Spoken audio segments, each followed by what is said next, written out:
jam 9 sampai jam 10 kita juga akan selesai on time. Saya harus sampaikan beberapa hal. Yang pertama, demi kenyamanan kita semua, mungkin kita mikrofonnya di mute, jangan lupa ya. Kadang-kadang kita nggak sadar, nanti ada suara bocor, mengganggu yang lain. Yang kedua, kalau ada pertanyaan boleh diketik di chat, nanti kita coba jawab di belakang. Ya, hari ini topiknya win your audience and close the deal ya. Jadi tentang public speaking, kita akan belajar dari Mas Tommy Cokro yang sudah hadir di sini. Lalu juga materi hari ini, mohon maaf kita nggak bisa share ya. Jadi kalau ada yang perlu silakan dicatat ya. Kalau ada yang menarik gitu, monggo saja kalau dicatat gitu ya. Saya perkenalan sedikit tentang Sandler Training. Kita perusahaan training dari Amerika, spesialisasinya di Salesforce ya. Jadi Salesforce Development kita biasanya berikan sesi-sesi tentang sales gitu ya, sales training, negotiation, sales management. Nah itu kita punya core lah, kita punya core. Tentu ada pelatihan-pelatihan lain ya, tapi kita punya 90% lebih lah, kita punya project sama corporate itu di seputar Salesforce Development gitu. Mungkin itu saya rasa ini sekilas info. Tanggal 1 Oktober nanti tamu berikutnya 60 menit, ini acara gratis ya, gratis untuk rekanan kami, teman-teman juga. Silakan follow aja Sandler Training Indo di Instagram untuk dapat info-info seperti ini, kita post di sana. Oke, saya rasa dari saya cukup. Saya ingin welcome Mas Tommy Cokro, terima kasih waktunya sudah bersedia untuk berbagi. Mas Tommy sudah di sini. Halo Mas Robert, apa kabar? Sehat selalu. Halo. Ya, selamat pagi Mas Tommy. Saya rasa teman-teman, this man needs no introduction. Ya, jadi Mas Tommy nggak perlu diperkenalkan lagi. Mungkin kalau kita sering nonton TV ya, dari zaman saya dulu masuk Radio Pas FM, kalau bos saya suruh belajar kan, belajarlah bicara sama orang-orang yang di metro, yang bicara-bicara itu ya. Jadi bagaimana intonasi dan lain itu acuannya gitu. Jadi Mas Tommy juga ke Bloomberg TV ya, saya juga nonton yang di mobil-mobil itu, wawancara di mobil. Tentu sekarang mungkin udah nggak bisa ya. Sebelum akhirnya di grupnya MNC, betul ya Mas Tommy ya? Oke, saya rasa narasumber kita saat hari ini sangat spesial, sangat expert di bidang public speaking, dan ini salah satu skill yang sangat-sangat penting, apalagi kita di Sandler sering berhubungan dengan sales ya, orang sales, mau itu melakukan one-to-one selling, group selling, itu membutuhkan skill public speaking ya, dalam skala kecil ataupun besar ya, itu ilmu-ilmu komunikasi. Intinya esensinya seperti itu, di luar dari product knowledge yang Anda miliki. Jadi please enjoy. Saya rasa hari ini sekitar 50-an yang daftar, 100 lebih, tapi dari pengalaman kami yang datang sekitar 50%. Monggo Mas Tommy, the screen is yours. Silakan, nanti mungkin 45 menit, habis itu kita tanya jawab aja, atau 40 menit tanya jawab, kita akan kumpulkan pertanyaan. Sekali-sekali boleh ya, saya moderatorin ya. Biasanya kan Mas Tommy moderatorin orang. Silakan. Oke, monggo. Terima kasih Mas. Yuk. Oke, thank you Mas Robert. Assalamualaikum warahmatullahi wabarakatuh. Salam sejahtera, salam sehat untuk semuanya. Thank you nih Mas Robert udah mengundang saya melalui Sandler's Training. Jadi di weekend ini kita akan coba sharing moment aja ya, sharing session perihal public speaking. Karena kalau saya boleh intronya cerita sedikit bahwa public speaking ini merupakan elemen yang masih menjadi elemen krusial di pekerjaan apapun juga, termasuk ketika kita sudah masuk di dunia industri digital gitu. Jadi semakin canggih teknologinya, justru masalah-masalah yang klasik itu semakin banyak tantangannya. Apalagi sekarang semua serba dimudahkan dengan teknologi, tapi disitulah kita ketika kita mau kontrol, ketika kita mau menyampaikan opini, ketika kita mau teamwork, apalagi tengah pandemi seperti ini ya, kita selalu meeting dengan Zoom atau berusaha bekerja dengan tim melalui virtual, dan ternyata tantangan dari sisi komunikasi itu jauh lebih besar di masa saat ini. Oke, izinkan saya untuk share beberapa materi. Teman-teman silakan kalau mau capture, oke aja. Jadi saya mengambil judul di sini percaya diri dengan public speaking. Kenapa saya mengambil judul di sini sebagai judul utama? Karena ujung-ujungnya adalah it's all about confidence. Jadi kita tuh dengan keahlian atau dengan ilmu yang sudah kita pelajari di pekerjaan kita, ternyata unsur confidence kalau hubungannya dengan public speaking atau komunikasi ini menjadi elemen yang sangat penting. Dan ini tidak hanya antara kita dengan klien, kita dengan orang-orang yang bekerja sama dengan kita di luar, tapi juga justru di dalam company kita bekerja dengan tim, dengan anak buah, dengan atasan, itu juga menjadi masalah yang cukup besar tantangannya. Nah, jadi ini beberapa yang kami kumpulkan. Apa aja sih masalah yang dihadapi orang pada umumnya ketika berbicara atau berkomunikasi? Less confident pertama, tadi sudah saya buka dengan itu. Kemudian nervous. Orang selalu bicara soal nervous.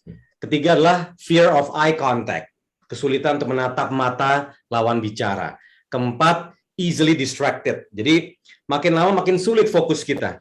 Karena banyak sekali yang kita lakukan melalui gadget kita, misalnya WhatsApp masuk atau enggak email masuk. Jadi gampang sekali kita untuk terdistraksi oleh perhatian yang lain. Kemudian berikutnya bad communication style. Jadi memang tidak terlatih untuk berkomunikasi dengan lawan bicara, sehingga dari sisi diksi, dari sisi mengambil hati lawan bicara kita, akhirnya menjadi tertantang. Dan berikutnya adalah lack of time management. Durasi. Jadi ketika kita diberikan durasi untuk berbicara, kita suka lupa gitu dengan durasi tersebut, sampai akhirnya kita keasikan bicara, kita malah lupa dengan apa yang menjadi prioritas atau goal-nya yang kita ingin sampaikan. Atau sebaliknya, kita lupa dengan durasi, tapi kita ngomong terlalu cepat.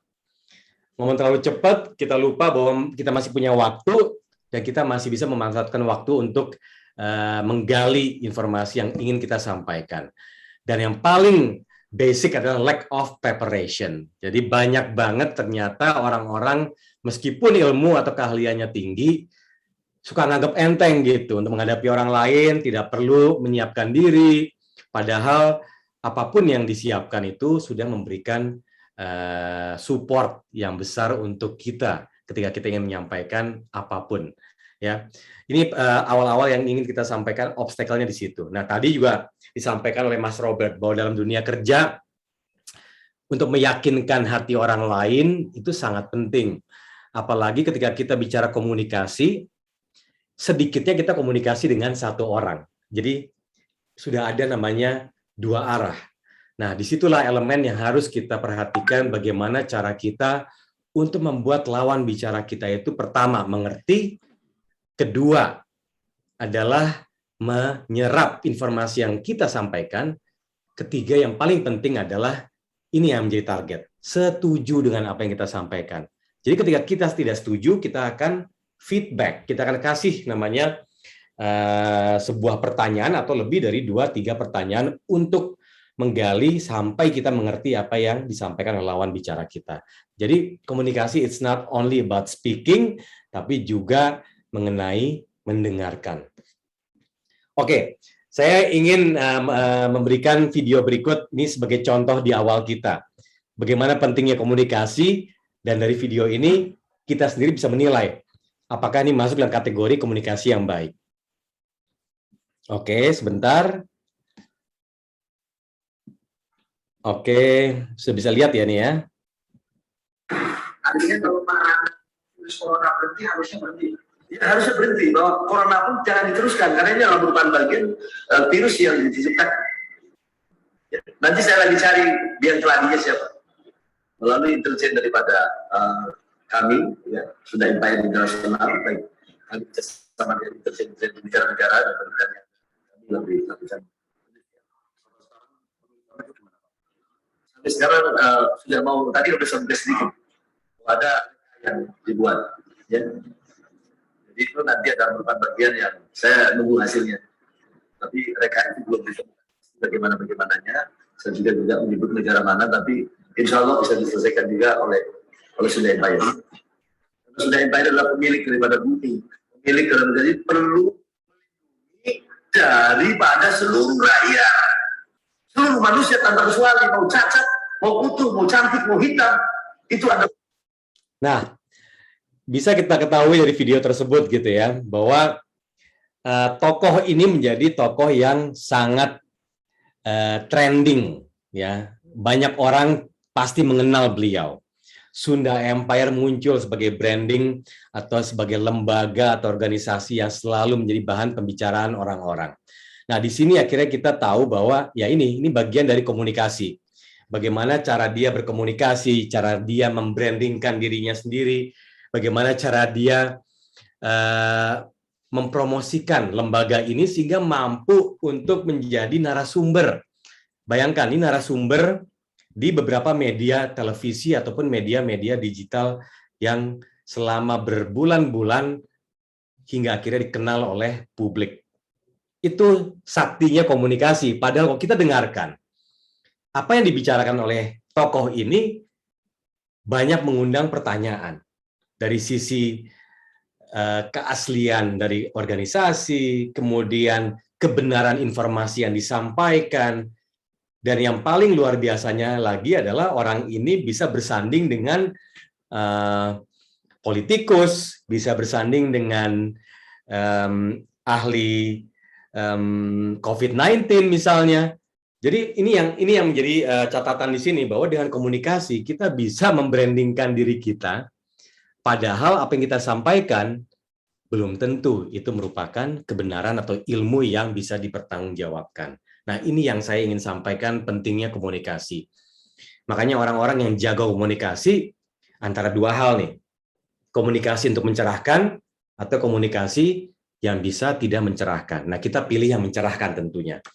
Nah, makanya teman-teman, sebelum kita lanjut ke slide berikutnya, ya pesan dari video ini sebenarnya adalah jika kita memiliki kemampuan komunikasi yang baik, maka tujuannya harus mencerahkan orang lain. Jangan sampai membuat ribut, membuat gaduh, atau membuat banyak pertanyaan, atau bahkan mengirimkan informasi yang tidak bisa dipertanggungjawabkan. Jadi ingat bahwa kita, sekalinya kita berkomunikasi harus berpikir seperti itu. Apa gunanya buat orang lain, dan apa gunanya buat kolaborasi dalam mencapai sebuah tujuan yang baik. Oke, jadi ada 3 hal yang sangat penting dalam public speaking. Pertama, credible. Credible ini bahasa Indonesianya pakai K, credible. Artinya apa? Bahwa orang-orang yang memiliki public speak yang baik tentu bisa menjadi narasumber atau siapapun yang dinilai sebagai orang yang credible, orang yang mampu menyampaikan ilmunya atau menyampaikan informasinya. Nah, oleh karena itu, makanya tadi itu balik di awal, patut kita mempersiapkan diri atau riset. Janganlah bicara sesuatu yang tidak kita ketahui. Kedua adalah convincing. Convincing ini bahasa Indonesia adalah meyakinkan. Bagaimana cara kita membuat lawan bicara kita, pendengar kita, atau orang-orang yang menjadi target audience kita, itu percaya dengan apa yang kita sampaikan, yaitu dengan cara komunikasi yang meyakinkan. Ketiga adalah reliable. Reliable ini artinya adalah dapat dipercaya. Kembali tadi yang saya sampaikan. Jangan bicara sesuatu yang tidak kita ketahui, jangan menyampaikan informasi yang tidak benar. Nah, kenapa saya mengambil contoh di sini, salah satunya adalah Hillary Clinton. Ini videonya tidak saya tayangkan, tapi kalau misalnya di YouTube, ya ini salah satu video yang banyak ditampilkan di YouTube adalah ketika beliau berkampanye pada saat kampanye melawan Donald Trump di pemilihan umum beberapa tahun yang lalu. Nah, di situ dilihat bahwa kualitas komunikasinya, meskipun hasil pemilunya dia kalah, tapi dari sisi komunikasi, dia mampu untuk menerjemahkan apa saja yang menjadi target dari partainya ataupun dari target kepemimpinan beliau. Nah, semua bahasanya, semua gesture-nya atau pendekatannya, dan juga interaksinya dengan orang-orang yang menjadi pendukungnya, inilah menjadi salah satu elemen terpenting yang mewakili ketiga hal ini, credible, convincing, dan reliable. Nah, who are you? Siapa nih? Tipe apa nih teman-teman semua dalam komunikasi? Jadi di tempat kami di Spikul kami mengerucutkan ada sejumlah tipe komunikator atau tipe public speaker, tipe pembicara. Pertama adalah formal speaker. Di sini contohnya adalah saya naruhnya di sini Bapak SBY. Nah, formal speaker ini mewakili apa sih sebenarnya? Mewakili orang-orang yang tipenya adalah orang-orang yang menggunakan diksi atau kosakata yang terstruktur, rapi, mempersiapkan diri dengan baik, kemudian betul-betul mengontrol pemilihan kata dan juga apa yang ingin disampaikan kepada lawan bicaranya. Nah, salah satunya ini video yang ingin saya tampilkan ya, yaitu pada saat beliau press conference menyampaikan berita duka, yaitu berita duka perihal kondisi dari Ibu Ani Yudhoyono. Nah, berikut adalah videonya.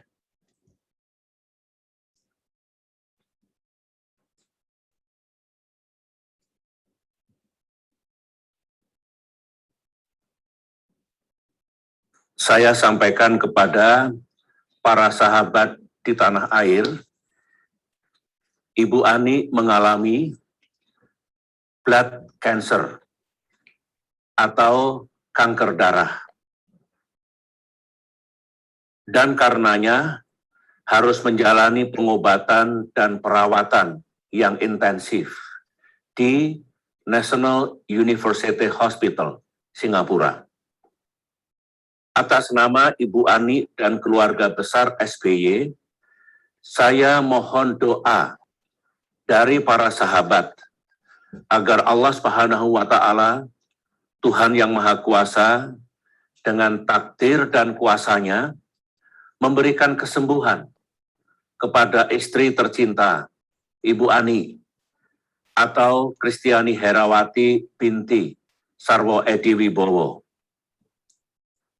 Ya, itu sedikit aja cuplikannya, bagaimana beliau tuh sudah mempersiapkan dari sisi timeline, ya, kapan akan menyampaikan, kemudian juga seperti apa kalimat-kalimat yang dipilih, kemudian di tengah kegundahan hati ya, pada saat itu beliau tetap harus hadir untuk menyampaikan berita yang masuk dalam kategori berita kesedihan beliau dan keluarganya. Semua kata-kata yang dipilih, diksinya, dan juga apa saja elemen konten yang dipilih untuk disampaikan, semua dipersiapkan dengan baik, dengan format yang juga teratur dan terkontrol. Nah, ini tipe-tipe memang formal speaker, ya.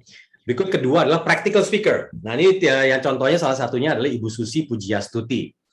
Ini tipe yang unscripted atau misalnya tanpa butuh skrip, tapi beliau ini tipe yang tahu siapa target audiensnya, kemudian tahu bahasa atau cara komunikasi yang digunakan, dan sangat-sangat fleksibel. Nah, berikut saya ingin sampaikan contohnya nih ya, contoh pendeknya juga.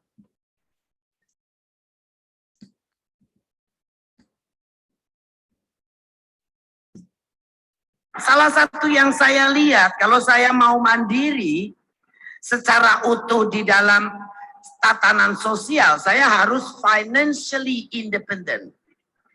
Harus secara ekonomi itu mandiri. Kalau saya tidak mau diatur lagi sama bapak ibu, ya saya harus cari duit sendiri. Jadi saya bilang, ambasador, you have to help me. Give me a hand to help me. Of course, what can we do? Saya bilang, umumin di negara kamu, mulai minggu depan, ada moratorium kapal ikan asing, ex-asing, berukuran 30 GT ke atas, tidak boleh transshipment, dan kalau tertangkap basah, saya tenggelamkan. Begitu saya nenggelamkan kapal pertama, orang Indonesia tuh baik sekali. Terlalu baik. Saya bukannya didukung oleh ahli-ahli hukum. Mencari pasal yang membenarkan semua kalau ada komplain. Ini enggak. Beberapa ahli hukum justru nyari pasal-pasal apa yang Menteri bodoh ini langgar. Katanya ikan migratori. Ya wis, entenono. Main dewek-dewek kok. Kan sudah ada undang-undang pekarangan aturan ini kan sama toh. Tidak punya KTP, lah ya memang tidak ada KTP kan. Ngurusin KTP orang aja nggak selesai-selesai sampai hari.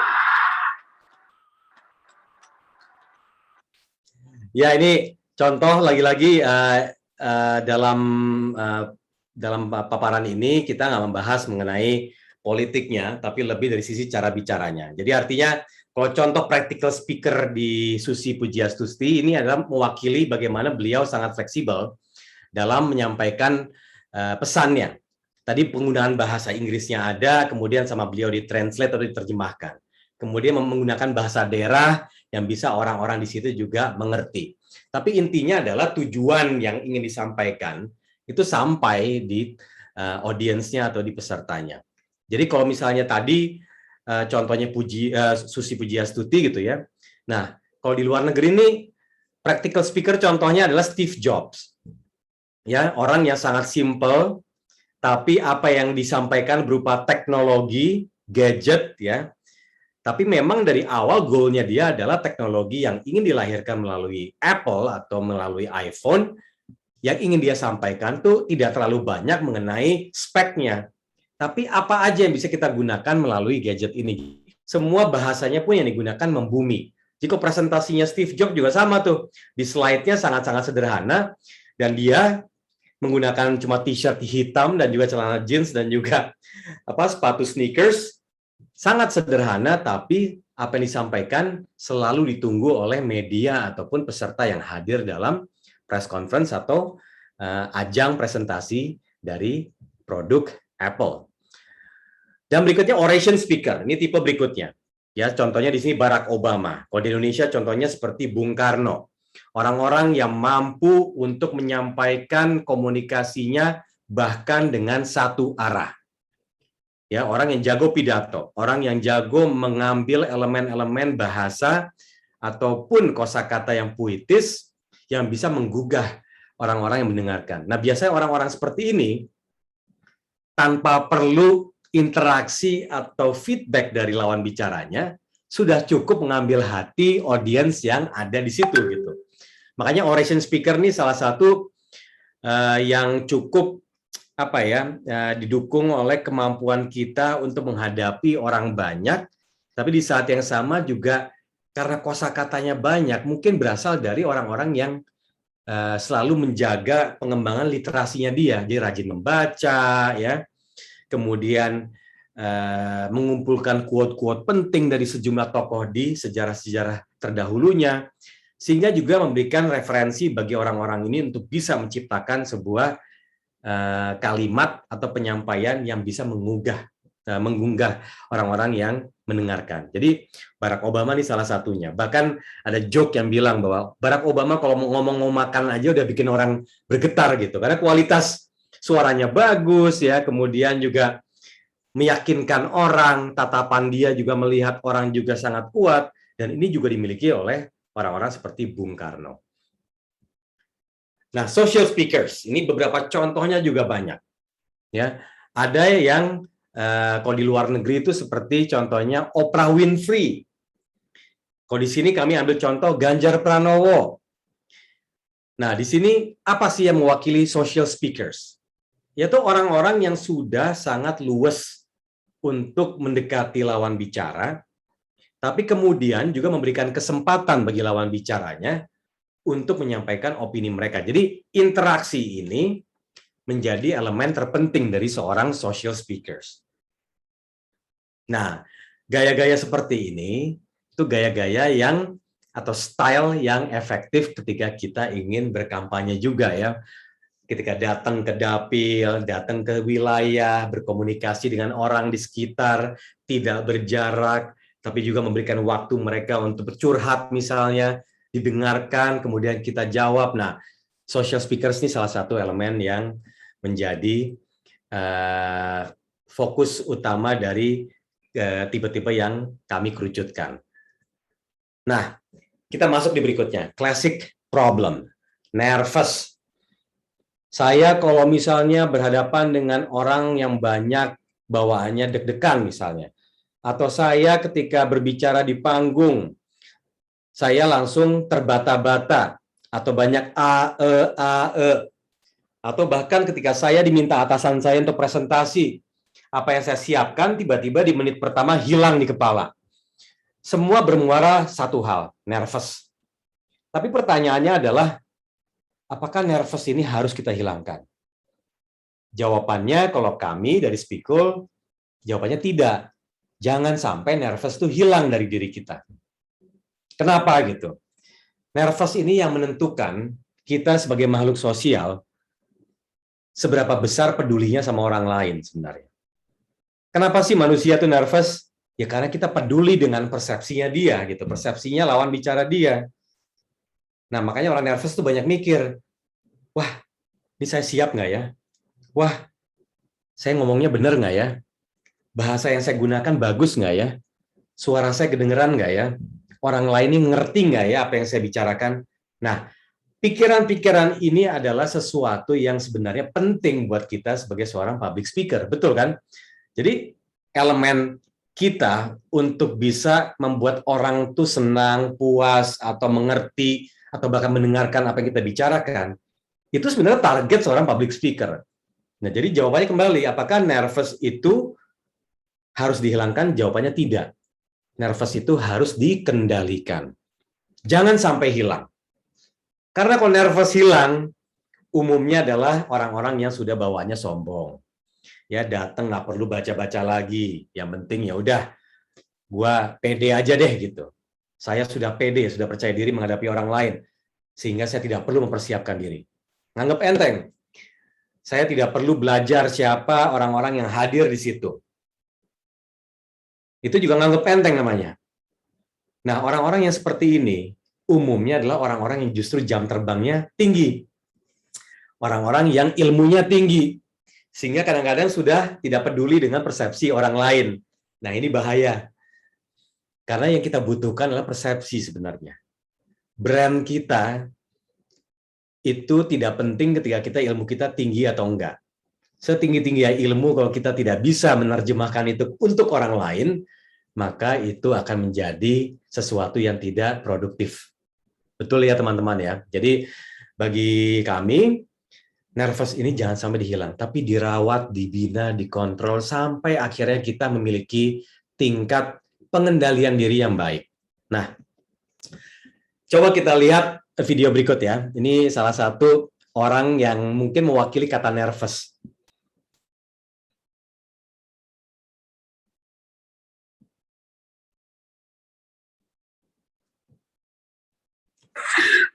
Bunda, sapa ada temanku Yohana, semangat kerja.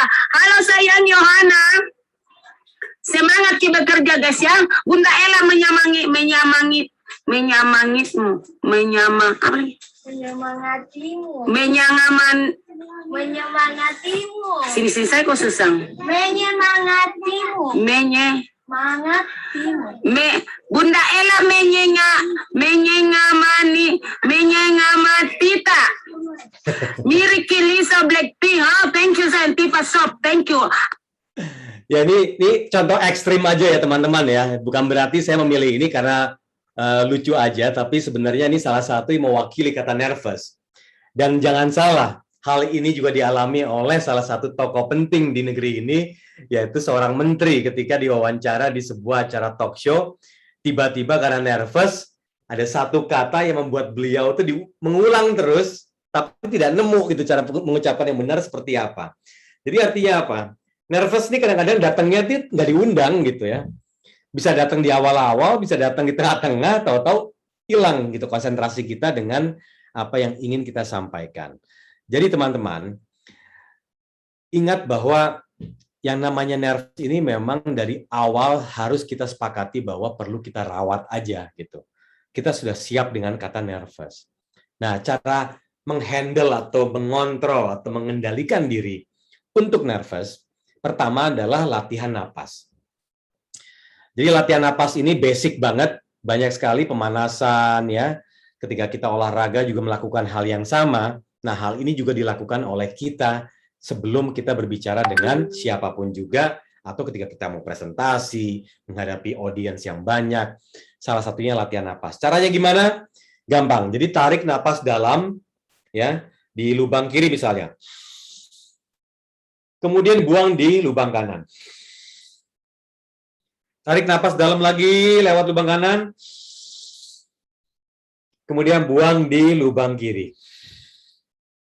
Lakukan itu selama 5 menit, tapi jangan lakukan itu di depan orang. Orang juga bingung, kalian mau bicara, kalian latihan napas dulu kan nggak enak ya.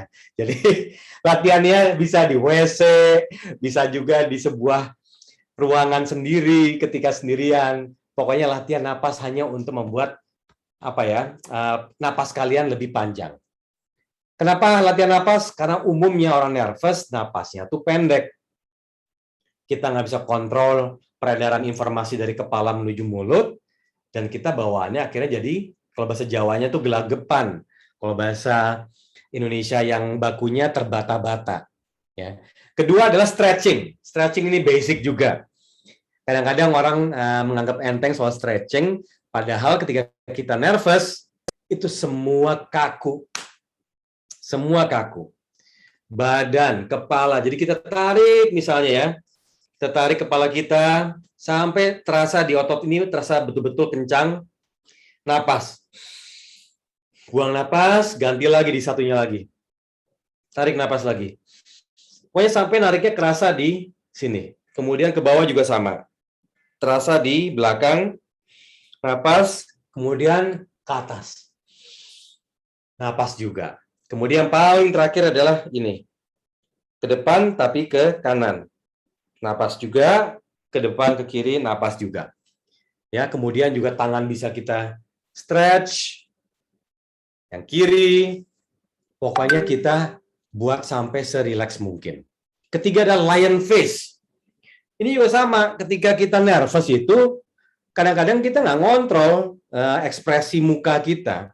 Banyak orang misalnya kalau nervous, udah keringetan, senyum-senyum sendiri. Cengengesan misalnya.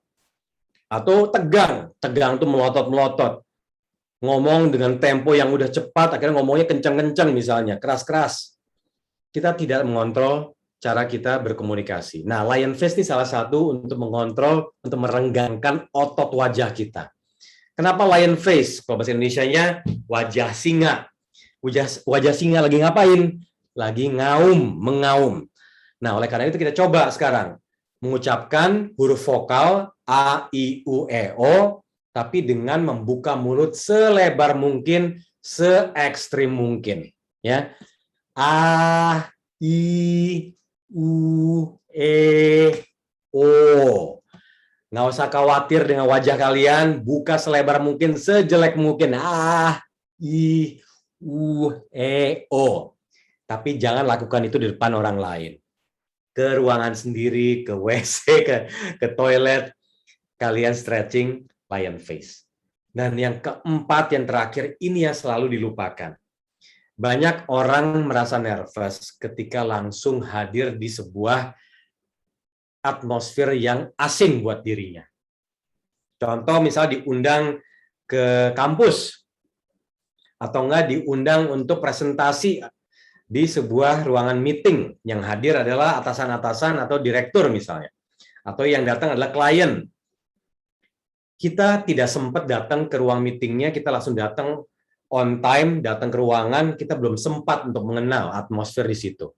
Nah, indera kita, mata kita melihat semua suasana yang baru ini mempengaruhi fokus kita berpikir. Kadang-kadang dinginnya AC aja ngebuat kita nervous. Masuk ya dari luar ke sebuah gedung, AC dingin, masuk ruangan, asing lagi, dingin lagi, udah nervous di situ. Fokus kita hilang. Nah, yang kita lakukan adalah datang jauh-jauh sebelumnya. Datang misalnya sejam, 2 jam sebelumnya, tengok aja dulu. Lihat dari ujung kanan atas ke ujung kanan bawah ruangan, resapi dulu ya udara di situ. Biarkan indera kita ini merasa nyaman dengan suasana di situ. Tidak perlu terlalu lama, tapi nikmati dulu. Biar kita hafal dengan ruangan ini. Kedua adalah observe dengan orang. Siapa saja yang hadir. Biasanya kalau sebelum mulai kan suka ada namanya suguhan snack, teh, kopi, ngobrol aja dengan mereka-mereka yang hadir. Siapa tahu dari obrolan itu menghasilkan sesuatu yang bisa kita gunakan dalam menyampaikan opini atau presentasi kita. Dan biasanya itu sangat efektif karena kita tahu apa yang dibutuhkan oleh orang-orang ini. Jadi observe ini maksudnya adalah untuk memantau, memperhatikan, menganalisa apapun itu, baik itu ruangan ataupun manusia-manusianya. Be an effective speaker. Ya, jadi ini berikutnya elemen yang sangat penting ketika kita untuk menyampaikan apapun yang ingin kita sampaikan. Efektif itu artinya apa? Tidak bertele-tele. Fokus dengan goal-nya. Kalau mau lihat contoh-contoh ya, dari sisi public speaking yang efektif tuh di YouTube ada yang namanya TED Talk. Di situ durasinya kadang-kadang diberikan tuh cuma 10 menit, 5 menit, 15 menit. Karena TED Talk itu kalau saya baca bukunya, mereka percaya bahwa time span manusia atau kemampuan manusia untuk mendengarkan atau fokus dengan apa yang disampaikan itu tidak sepanjang itu gitu. Nah, makanya perlu dicari cara komunikasi yang efektif. Kalau bahasa Indonesianya itu yang baku bernas. Bernas itu artinya apa? Padat, berisi. Ya, tidak perlu putar-putar kemana-mana, tapi straightforward. Menggunakan elemen piramida terbalik. Dari yang paling general sampai yang paling tajam di bawah. Dan selalu ingat, quote ini dari Michelle Obama. We need to do a better job of putting ourselves higher on our own to-do list. Jadi, apapun yang kita lakukan, yang kita sampaikan atau kita komunikasikan, ya kita harus gunakan waktu itu yang terbaik buat mereka. Makanya ketika nyambung ke tadi padat berisi itu ya udah sesuatu konten yang kita nilai adalah sesuatu yang dibutuhkan oleh lawan bicara kita. Nah, makanya harus ingat 3 hal ini. Concise, clear, and confident. 3C. Concise itu tadi maksudnya padat berisi. Ya. Pemilihannya itu gimana caranya padat berisi? Gampang. Sebelum mulai, sehari sebelumnya kita udah mulai. Namanya mapping tuh, mapping. Introduction, isi, closing misalnya. Kita sudah menggunakan elemen itu dulu gitu. Kedua, ingat sama durasi tadi. Dikasih waktu berapa lama sih kita bicara? Nah, disitulah kita langsung menentukan. Selama berapa menit, kita tahu kita masuk di elemen apa. Makanya kayak saya bicara sekarang nih, saya selalu kadang-kadang berapa menit saya lihat ke jam.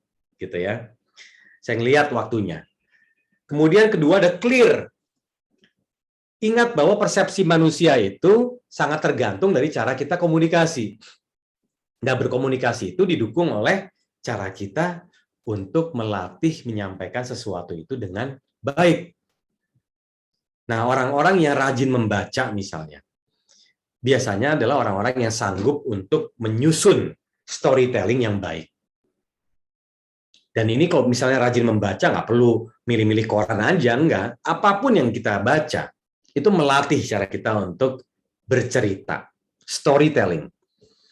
Nah, oleh karena itu, kita bisa latih itu di manapun juga. Dan ingat, public speaking itu bukan bakat loh ya. Memang ada orang-orang punya talenta gitu ya, dari lahir, kecil, tumbuh, suka berhadapan dengan orang lain. Sehingga dia sudah terlatih untuk berkomunikasi karena memang memiliki bakat atau interest untuk berkomunikasi dengan orang lain. Tapi kami percaya bahwa komunikasi atau public speaking itu tidak diprioritaskan bagi orang-orang yang memiliki bakat. Tapi ini adalah sesuatu yang bisa kita pelajari bersama. Nah, oleh karena itu, jangan pernah merasa tidak percaya diri bahwa saya nggak biasa menghadapi orang lain. Padahal public speaking itu bukan masalah biasa atau tidak biasa. Tapi masalah kita ingin tidak menyampaikan apapun yang kita sampaikan itu dimengerti oleh orang lain. Jadi public speaking itu sebenarnya memikirkan orang lain gitu. Orang lain tuh akan ngerti nggak sih sama kita gitu. Nah, makanya ini masuk ke C yang terakhir adalah confident. Ini penting banget gitu. Ketika kita memang sudah sepeduli itu dengan persepsi orang lain, maka yang bisa kita bawa adalah rasa percaya diri kita dengan membawa apapun yang ingin kita sampaikan. Nah, kita bicara branding sekarang. Ini juga penting. How, tadi kan judulnya gitu ya, di Sandler's gitu ya, bagaimana kita ngebuat sebuah pitching tuh nyampe gitu. Dan branding itu sangat tinggi gitu harganya. Karena persepsi orang itu yang dilihat sama mereka tuh sebelum kita bicara. Ketika kita bertemu dengan orang lain gitu ya, ketika kita mau presentasi, kita mau pitching, kita ketemu aja, cara kita bertatapan aja sudah dinilai oleh orang itu. Makanya branding itu tuh penting. Dan branding adalah ini definisinya. Is what people say about you when you are not in the room. Jadi kita branding itu nggak mungkin kita sendiri yang bicara. Kalau kita mau berencana, gitu nggak apa-apa. Tapi branding itu adalah persepsi orang lain. Ketika kita nggak di situ, mereka ngomongin kita ini kayak gimana ya, gitu. Itulah branding. Orang A, orang B, orang C bicara soal kita. Nah, itu tuh branding. Nah, makanya selalu kita bawa kemana-mana adalah jangan berpikir public speaking itu hanya ketika kita berbicara. Ketika kita muncul saja, cara kita menatap, cara kita berpakaian, cara kita untuk mengenalkan diri kita ke mereka, itu juga merupakan branding kita. Makanya kita harus upgrade gitu, kita harus kembangkan dan evaluasi cara kita menata diri kita. Ini bisa dari sisi kerapihan, bisa dari sisi profesi kita misalnya. How to be professional. Ketiga adalah catchy. Catchy itu artinya diingat oleh orang. Keempat adalah brand power. Cara kita berkomunikasi, ketika kita sudah memulai mengenalkan diri, itulah kita sudah langsung memulai namanya branding kita. Dan yang terakhir adalah representatif. Jadi kita tahu misalnya apa yang kita kenakan, apa yang ingin kita gunakan, itu sesuai dengan target audiens kita, sesuai dengan target acaranya, sesuai dengan tujuan dari apa yang ingin kita sampaikan. Jadi bukan masalah pakai jas atau pakai apa, enggak, ini lebih karena kita tahu konteksnya. Gitu, ya. Jadi ini yang harus kita percaya bahwa branding itu merupakan elemen terpenting. Karena ya itulah makhluk sosial, menilai kita itu tidak hanya ketika kita bicara doang, tapi ketika kita muncul dan berhadapan dengan dia. Ketika kita sudah menunjukkan sikap membuka diri, saya yakin itu merupakan pintu yang baik untuk memulai sebuah public speaking sudah. Nah, berikutnya apa? It's how to make yourself closer to your audience. Harus sedekat itu gitu sama orang atau lawan bicara kita. Makanya ketika saya berprofesi sebagai seorang news anchor misalnya, kan kalau news anchor itu kan selalu didukung dengan namanya teleprompter kan ya teman-teman ya. Ada yang dibaca di kamera. Tapi kebanyakan news anchor itu terjebak membaca prompter. Jadi bagi mereka membaca itu ketika tidak salah itu sudah cukup mewakili pekerjaan mereka. Padahal enggak gitu. News anchor itu kesulitannya adalah harus acting seolah-olah tulisan di depan mereka itu tidak seperti mereka baca, tapi seperti kita bercerita dari apa yang kita lakukan kepada publik yang menonton berita. Jadi levelnya itu level acting banget gitu, tapi harus kelihatan natural. Makanya kalau saya bilang news anchor itu sebenarnya aktor gitu ya, aktor-aktor yang sebenarnya mereka belum tentu meliput beritanya gitu, tapi mereka harus menjadi storyteller-nya, penceritanya, pewartanya. Makanya namanya kan dulu kan warta berita gitu, zaman tahun 80-an gitu ya. Karena kita pewarta gitu, storytelling. Bahkan di zaman jebot yang zaman teknologi belum ada, orang-orang yang menceritakan sebuah berita tuh dari satu kota ke kota lainnya membacakan, ada filmnya Tom Hanks tuh yang baru, di mana dia tuh tugasnya cuma membacakan berita dari satu kota ke satu kota lain gitu.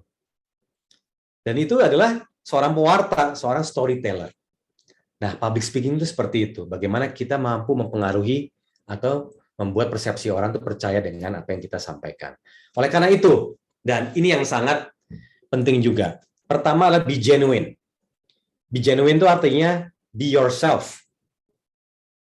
Boleh kita misalnya melihat seseorang gaya bicaranya bagus gitu, tapi tetap be yourself. Kedua adalah tell a story. Jadi kalau misalnya kita mau bercerita atau mau presentasi, tempelkan elemen-elemen cerita di situ. Cerita bisa mewakili diri kalian, tapi juga bisa mewakili orang lain. Dan ini adalah jurus jitu untuk mempengaruhi orang lain. Kenapa? Karena umumnya yang kita alami, itu mampu mewakili apa yang dialami oleh orang lain. Kadang-kadang jatuh-jatuhnya kita, konyol-konyolnya kita, ternyata dialami juga loh oleh orang lain misalnya. Dan hal itu membuat mereka merasa bahwa kita sudah membuka namanya pagar. Dia ngajaim nih, dia cerita sesuatu yang kocak nih, sesuatu yang silly, itu misalnya. Dan itu adalah elemen penting dalam storytelling. Ketiga adalah leave a legacy. Leave a legacy itu artinya selalu tinggalkan kesan. Jadi, biar orang ingat nih, wah nih orang ngomong 3 hal yang penting. Nah, repetisilah tuh 3 hal penting itu di elemen ini. Dan membuat orang tuh ingat. Oh, si Budi ini yang ngomongnya A, B, dan C.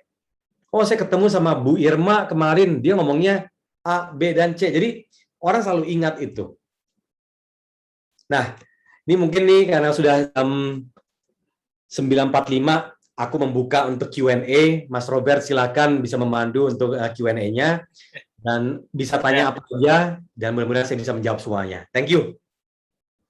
Oke, terima kasih Mas Tommy. Jadi kita mengalir saja, pertanyaan sudah ada beberapa masuk, tapi sebelum kita ke pertanyaan, tadi Mas Tommy cerita tentang preparation, apa tadi bahasanya terlalu pede, tapi percaya nggak kemarin Mas Tommy itu sebetulnya actually dengan jam terbangnya Mas Tommy minta loh daftar peserta hari ini gitu. Saya udah padahal acara ini kan ya acara kasual saja gitu ya, tapi ya beliau prepare. Nah itu yang satu saya belajar juga kemarin ya. Jadi itu untuk lihat mungkin beliau mau tahu nih orang-orangnya, backgroundnya apa, perusahaannya apa. Nah seperti itu mungkin salah satu preparation untuk nervousness itu membantu ya.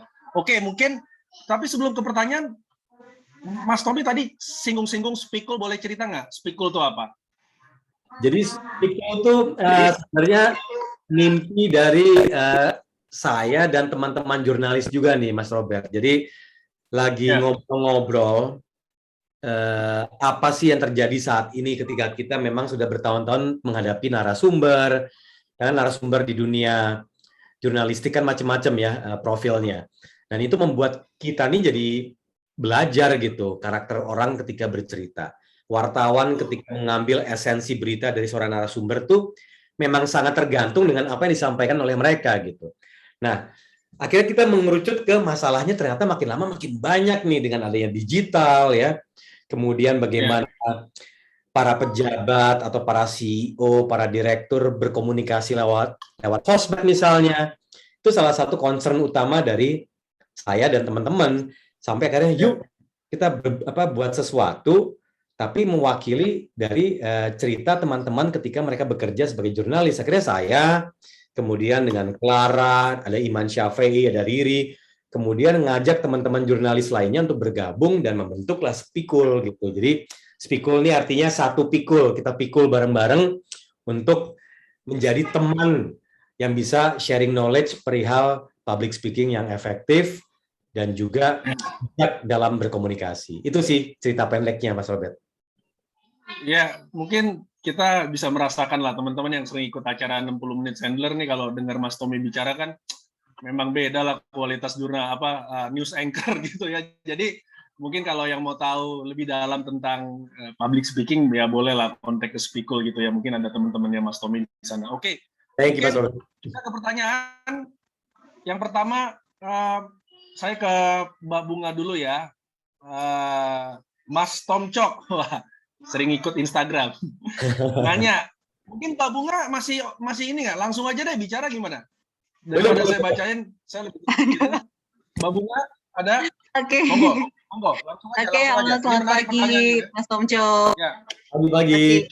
Mungkin tadi juga udah ada sedikit dijelaskan, cuman mungkin nggak terlalu detail. Kadang kan ada situasi di mana kita ini berhadapan dengan audiens yang menganggap topik yang akan kita bicarakan itu tidak penting. Padahal sebenarnya itu penting buat mereka gitu. Nah, atau juga ada kalanya audiens ini udah menganggap kredibilitas kita ini kurang gitu.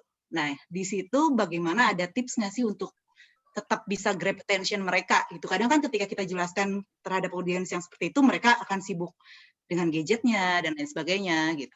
Itu aja sih. Ya, itu pertanyaan bagus ya, Bunga. Thank you banget. Jadi memang ketika kita ingin mempersiapkan diri, salah satunya mempersiapkan diri untuk menghadapi orang-orang yang udah punya level skeptisisme yang cukup tinggi di awal. Karena biasa umumnya orang-orang yang misalnya jabatannya tuh tinggi. Kayak pernah beberapa waktu yang lalu kami training C-level gitu ya. Jadi orang-orang yang memang udah golongan direktur, yang ilmunya jelas banyak mereka ini. Tapi hadir adalah anak-anak muda yang mau bicara soal komunikasi gitu. Jadi kadang-kadang gap di situ tuh memang harus dipersempit tuh di awal. Nah, caranya gimana? Memang yang paling mudah adalah dari sisi pertama adalah gesture atau branding kita untuk beretika dulu deh pertama. Kadang-kadang kita ingin menunjukkan confidence kita tuh dengan bicara banyak hal soal diri kita, padahal ini bukan sesuatu yang efektif loh. Kadang-kadang orang tuh bicara yang terlalu banyak soal kita nih siapa tuh justru orang tuh belum tentu mau terima cepat gitu. Tapi yang paling gampang adalah berinteraksi dulu deh gitu. Makanya kadang-kadang mereka ini ngambilnya misalnya yuk main games dulu, ada misalnya training program kayak gitu ya, kita main games dulu. Jadi untuk membuat santai suasana, itu satu hal. Kedua adalah interaksi. Jadi gini, kita udah tahu nih kita mau menyampaikan topik apa di kesempatan itu, dan kita sudah percaya bahwa ini penting buat mereka. Nah, tadi kan Mbak Bunga bilang, mereka belum tentu punya persepsi yang sama. Kadang-kadang orang nganggep, nih gue wajib hadir di sini, sebenarnya gue nggak suka topiknya, nggak penting buat gue. Nah, ini yang inti sari dari komunikasi adalah membuat mereka ini percaya bahwa ini penting gitu. Nah, caranya gimana? Kita sudah mempersiapkan pertanyaan-pertanyaan yang engage dengan mereka, yang berinteraksi dengan mereka, yang membuat mereka membuka diri untuk berkomunikasi. Pertama adalah awalnya dari sisi tadi, problem. Jadi kita udah tahu nih, topik yang kita mau angkat punya background dari permasalahan yang sudah kita kumpulkan storytelling-nya. Jadi misalnya, saya dulu pernah misalnya ngasih training soal nervous. Jadi saya sempat 2 jam ngomong soal nervous. Jadi bayangkan, orang kan suka berpikir, ngapain nih orang ngomong 2 jam soal nervous. Tapi ketika saya membuka dengan cerita pada saat saya itu jatuh, ketika saya dianggap tidak mampu berbicara dengan baik, ketika saya nervous, di situ mereka langsung terbuka, oh iya ya, gue pernah ngalamin hal yang sama gitu. Terus saya datang gitu ke mereka, coba cerita dong kondisi kalian ketika kalian nervous tuh kayak gimana misalnya. Jadi kita buka diskusi aja dulu sama mereka, agar mereka cerita gitu. Jadi selain tadi ya ice breaking games dan segala macam, untuk membuat mereka tuh akrab, tanda kutip dekat dengan kita juga membuka diri untuk menceritakan bahwa nih saya hadir di sini nih karena saya dulu pernah gagal loh misalnya. Jadi kegagalan kita tuh mewakili storytelling bahwa ini sebenarnya berangkat dari masalah yang ingin saya selesaikan. Alhamdulillah ternyata masalah ini beres dengan saya melakukan hal ini, dan hal ini gitu. Nah ini nih yang sebenarnya sesuatu yang cukup membumi dan dialami oleh orang-orang di jabatan-jabatan yang setinggi apapun juga gitu. Karena mereka ini kan orang jabatannya tinggi, PD-nya tuh udah tinggi sebenarnya. Tapi mereka tidak sadar bahwa kadang-kadang masalah komunikasi itu mereka sering hadapi gitu. Kekakuan mereka, kadang-kadang mereka bukan tipe yang terbuka untuk menerima opini misalnya. Nah, itu tuh perlu digali dengan cara berbincang atau berdiskusi. Nah, insya Allah akan membantu kita semua tuh ketika kita mau menyampaikan jurus-jurus jitunya seperti apa, strateginya seperti apa, itu bermuara dari pertama, masalahnya dulu nih, kita ubek-ubek dulu nih. Kita gali dari mereka. Itu sih, semoga menjawab ya Mbak Bunga ya. Oke, terima kasih. Cukup menjawab. Oke, berikutnya ke Mbak Ika, ini menarik. Silakan Mbak Ika, kalau ada langsung aja deh, daripada saya bacain juga kan jadi birokrasi ini Mas Tommy. Ya. Langsung aja mungkin biar langsung diceritakan biar dapat feel-nya. Ini pertanyaannya bagus karena ini tentang virtual, apa yang kita semua hadapi sekarang. Gitu, silakan Mbak Ika.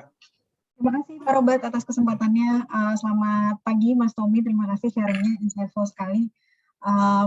Kebetulan saya sebetulnya di kantor fungsinya HR Mas, jadi hanya di tim learning ya, jadi kadang sering juga, apalagi kalau sekarang nih tim-tim butuh aktivitas-aktivitas kolaborasi selain meeting, jadi kita suka ada aktivitas-aktivitas virtual yang akhirnya harus di-arrange oleh tim HR gitu. Nah, ini sih pertanyaannya, karena saat ini kan kita sudah bertransisi ke kebanyakan aktivitas virtual ya Mas Tommy, pasti kalau dulu kalau kita kegiatan-kegiatan di kantor, interaksinya tatap muka di dalam satu ruangan mungkin lebih mudah gitu, untuk ice breaking juga bisa lebih seru, kemudian kalau tatap muka kita juga observasinya bisa lebih banyak gitu. Tapi kalau via Zoom gitu mungkin kita nggak bisa melakukan engagement yang sama dengan audiens. Nah, ada nggak tips-tips dari Mas Tommy kalau misalnya kita melakukan kegiatan secara virtual, apakah itu meeting formal ataupun misalnya kegiatan-kegiatan yang sifatnya fun dengan tim gitu, supaya audiensnya tetap engage. Terima kasih Mas Tommy. Thank you Mbak Ika. Ya, ini tantangan semua perkantoran sih sebenarnya ya. Jadi saya salah satu yang juga aktivitasnya di kantor juga belajar sebenarnya.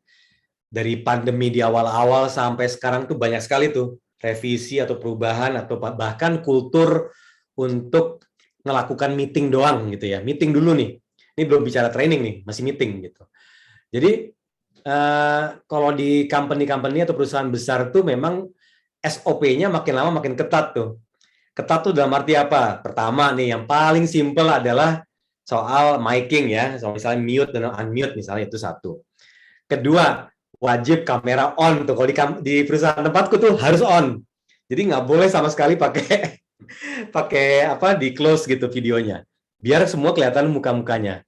Dan hal ini juga akhirnya dilakukan oleh sekolah-sekolah saat ini ketika online ya. Jadi mereka betul-betul mewajibkan siswanya juga harus on kameranya. Kecuali kalau memang ada masalah dan lain hal. Nah, ketiga adalah soal tata tertib memang. Nah, tata tertib ini flow dari sisi ya tadi. Contoh misalnya paparan berapa lama, kemudian Q&A, dan lain-lain.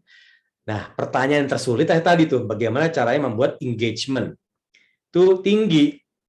Dan menurut saya ini bukan sesuatu hal yang ideal kok. Pasti jauh lah gap-nya dengan tatap muka.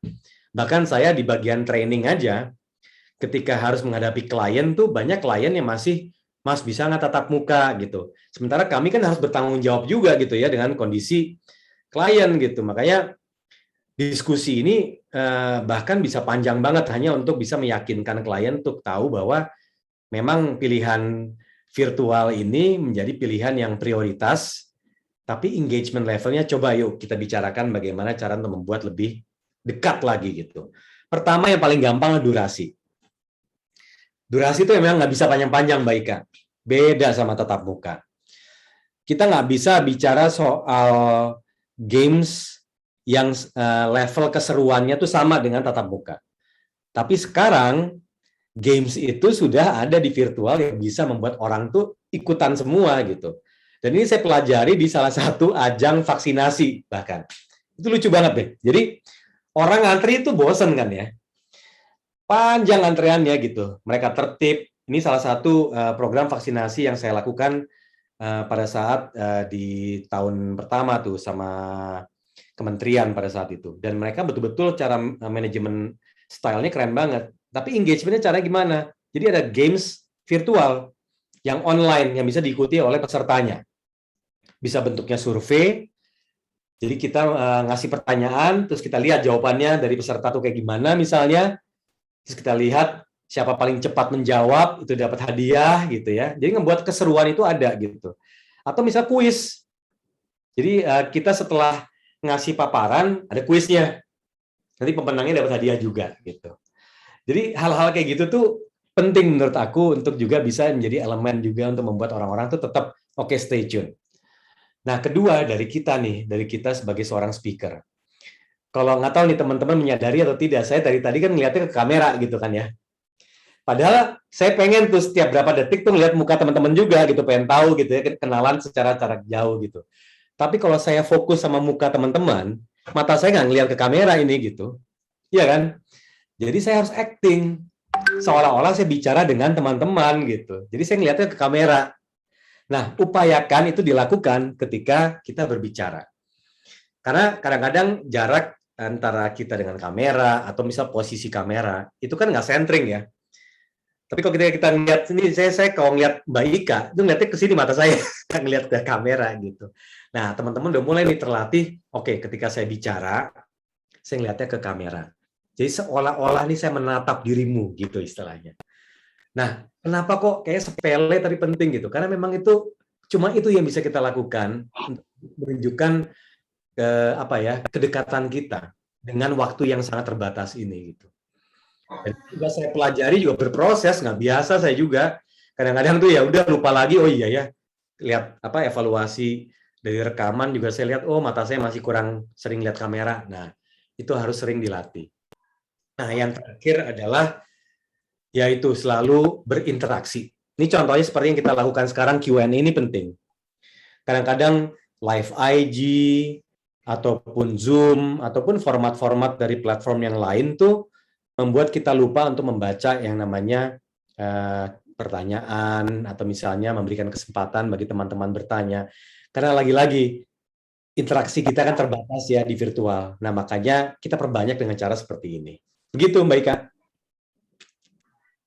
Oke, terima kasih banyak Mas Tommy. Semoga menjawab ya, thank you. Menjawab Mas. Oke. Saya rasa cukup, 60 menit selesai, tepat jam 10. Terima kasih banget Mas Tommy, have a good weekend untuk semuanya, sukses dan juga sehat selalu, sampai jumpa di acara berikutnya. Terima kasih. Terima kasih, thank you semuanya. Thank you ya, sehat-sehat semua. Terima kasih Mas Tommy. Thank you, thank you.